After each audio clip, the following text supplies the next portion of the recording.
It is that time where we're going to study a new gospel. As I mentioned at the beginning of service, we're going to study John today, the Gospel of John. And for those of you who haven't been with us over the last 4 weeks, I have done all 4 Gospels in the order that they were written, not the order they appear in the New Testament, but the order that they were written. And we start with the Gospel of Mark, who was written some 30 to 35, 40 years after Jesus' death. And in Mark, Jesus is the secret agent man. He doesn't allow anybody to tell anyone else about his miracles. And it's not quite sure if he himself is proclaiming himself to be divine, the Son of God. Then we move to the Gospel of Matthew, written another 10 years after that. And Matthew is quite different. Matthew is about the new Moses. It is called the most Jewish of all the Gospels. And there's some great stuff in Matthew, one of the best written of the Gospels, but is decidedly from a very specific point of view, from a Jewish writer to a Jewish audience. The Gospel of Luke is a lot different, as we discussed last week. The Gospel of Luke is our hippie Jesus, or as I discussed, a Bernie Sanders Jesus. The 1% should give all their money to the poor.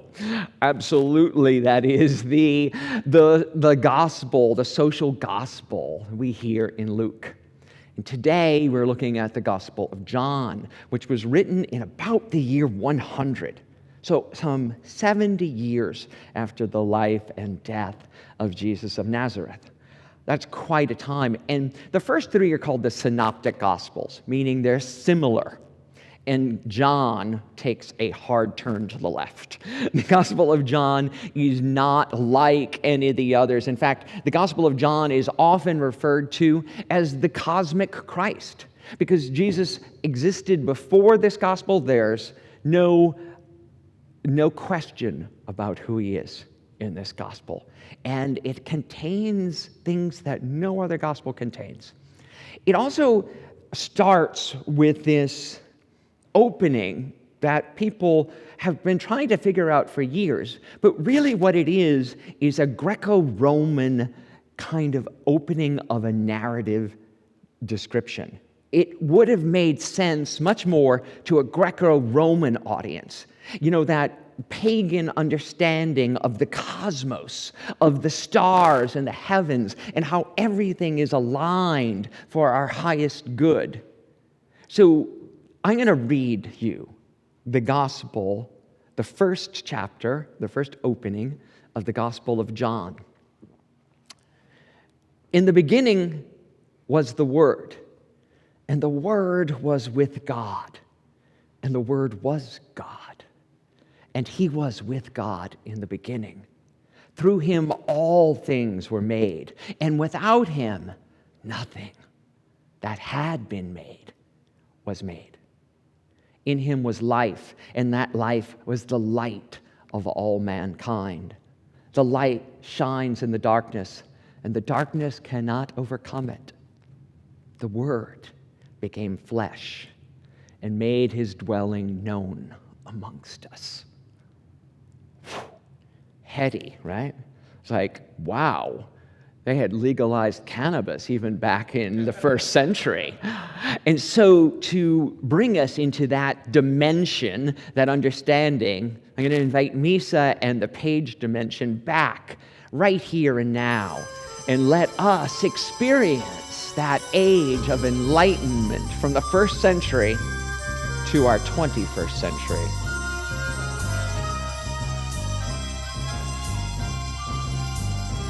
When the moon is in the 7th house and Jupiter aligns with Mars, then peace will guide the planets and love will steer the stars. This is the dawning of the age of Aquarius, age of Aquarius.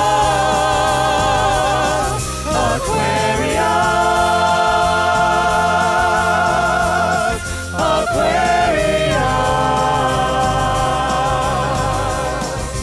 Harmony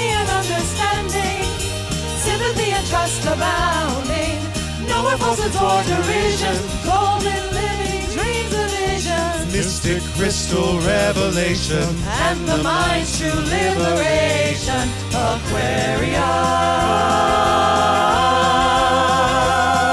Aquarius.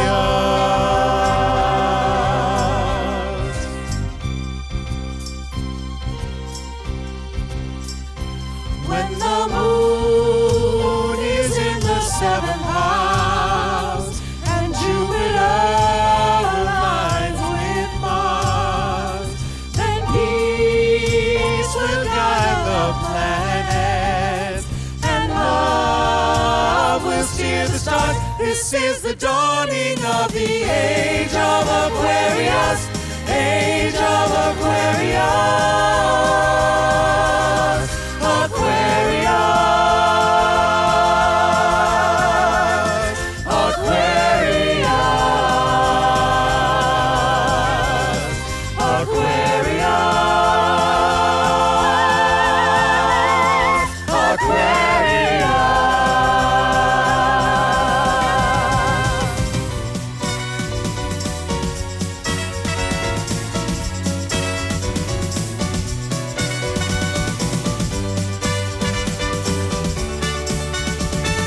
Let the sun shine, let the sun shine in, the sun shine in. Let the sun shine, let the sun shine in, the sun shine in. Let the sun shine, let the sun shine, let it all in. Let the sun shine, sing on. Let the sun shine, the sun shining. Let the sun shine. Are you gonna let it shine? Let the sun shine. Let it shine all the time. Oh, let the sun shine. Everybody sing along with us at home. Get up and dance. Let the sun shine. Let the sun shine in. The sun shine in. Let the sun shine. Let the sun shine in. The sun shine in. Let the sun shine. Let the sun shine in. The sun shine in. Let the sun shine. Let the sun shine in. The sun shine in.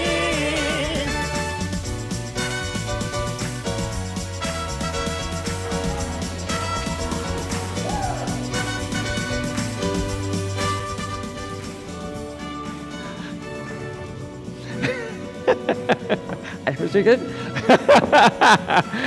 Oh, yeah. Where'd they all go? Where'd my dancers go? That was fun. Whew. Made me think we were back in a disco. Wow, thank you. Thank you. Thank you, Misa. That was so much fun. The Gospel of John is so amazing. It has that cosmic presence, that cosmic understanding, but it also has really clear. Jesus knows exactly who he is from the moment he steps forth and begins his Galilean ministry till the moment he dies on the cross. Clear, precise, unquestioning.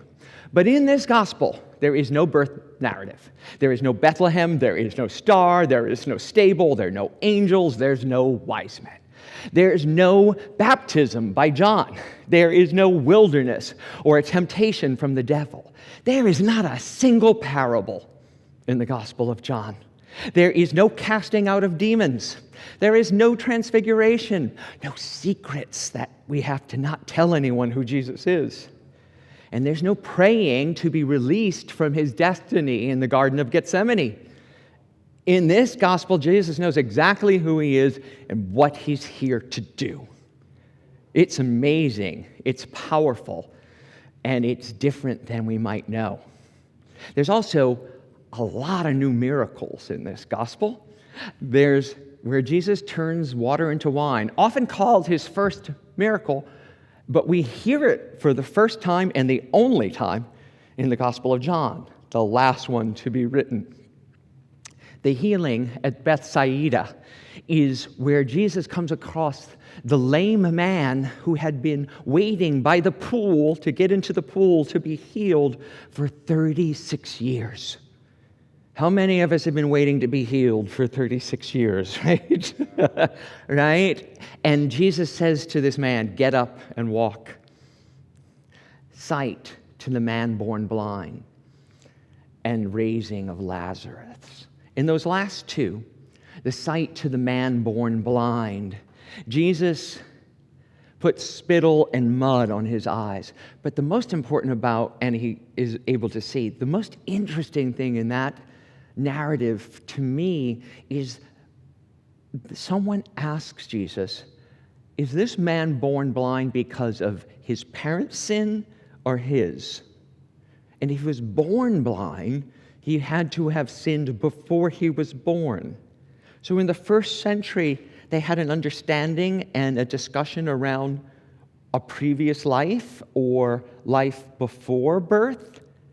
Our cosmic understanding of regeneration and eternity exists in the subtle questions asked in this, and also the raising of Lazarus, the most important demonstration of Jesus' power in the Gospels. Also, we see a bunch of new stories. Nicodemus, the Samaritan woman, seeing the Father. And let me review those few first. Nicodemus is the story we all get about being born again. Nicodemus comes and asks Jesus, "Lord, how may we enter the kingdom of heaven?" And Jesus answers, "Truly, I tell you, you must be born again. You must be born of spirit if you're to enter the kingdom of heaven." And he explains it in great detail. He does not mean physical rebirth. He means spiritual rebirth. And that's where the whole born-again movement comes from. This one scripture in John, the only place it appears. The Samaritan woman, again, a reflection of what we saw in Luke, where the Good Samaritan was told for the first time. As the Gospels get further and further away from Jesus' time, they're broadening their appeal to a wider and wider audience. It's not just the Jewish people of Palestine, but it's the people of the whole world. And the Samaritan, once shunned and ridiculed, is once again portrayed as worthy and wise. And Jesus says in this gospel, in this new story, "Those who have seen me have seen the Father." Something we sing all the time here. You are the face of God. I behold you in my heart. You are divine. That understanding that he who sees me sees the Father comes directly from this gospel. And the most important story that appears only in this gospel is the woman caught in the act of adultery. We all know the story, right? This woman is dragged before Jesus, thrown onto the ground, and it's a trick by the Pharisees because they say to him, "Teacher, this woman was found in the very act of adultery. She has sinned against God, and the laws of Moses demand that she be punished, being stoned to death. What say you?" Jesus had to know that if he answered, "You should forgive her," like he preached love and forgiveness, he would be scorned for not upholding the laws of Moses. And if he said to stone her to death, that he would also be scorned and ridiculed for not living up to his own teachings. So Jesus pauses, writes in the dust, and finally looks up and says, "Let he who is without sin cast the first stone." One by one, all the people assembled drop their stones and walk away until there is no one left when Jesus looks up again and goes to the woman and says, "Has no one condemned you?" And she answers, "No, Lord, no one." And then he says, "Then neither will I condemn you. Go and sin no more." Go and sin no more. That profound scripture actually never appears in the Gospel of John in a Greek version, which it was written in, until the year 500. In the earliest copies of the Gospel of John, it's not contained. We don't have it. But somewhere along the lines, in between the year about 250 to the year 500, someone knew the story in the oral tradition and wrote it in notes on the side of the gospel, and the next person who copied that scripture included it in the text. And what's so funny is some people have included it in the 8th chapter, some have it in the 11th chapter, some people put it in Luke, but it's in none of the original texts we have. Does this mean that this story isn't true? Well, I don't know if it really happened, but it certainly contains truth for me. And there's a couple other things I'd like to correct about this story. So if we're rewriting the Gospels here, can I have a moment of this? Where's the man? They dragged the woman because she committed adultery. Was she committing adultery alone? Right? Where's the man in this story? Right? And why is it not ever mentioned? Right? Once again, it has value for us to look at. How would we rewrite it today? Because if you think you're not walking around with a bag of stones ready to hurl them at people you think are sinners, really dig a little deeper, okay? Because I know I've been doing this for a while, and I've been a little bit of self-aware about my own thoughts, about what's happening, and there are moments I want to pick up a stone and hurl it at the TV, hurl it at the person on the TV, hurl it at somebody in my family, hurl it at coworkers, hurl it at the things I think aren't the way I think they should be. And then I laugh at myself and put down my stones, because I am tired of dragging around this bag of stones. Regardless of whether this story was ever actually said by Jesus or whether it actually was ever in the Gospel of John, it makes not one iota of difference to me. This story is spiritual truth. For we are all the people in the story. We are the woman and the man caught in the act of adultery. We are the people who are trying to trick the teacher with our clever question. We are the people gathered with their stones in hand, ready to kill someone for what they've done. We are Jesus.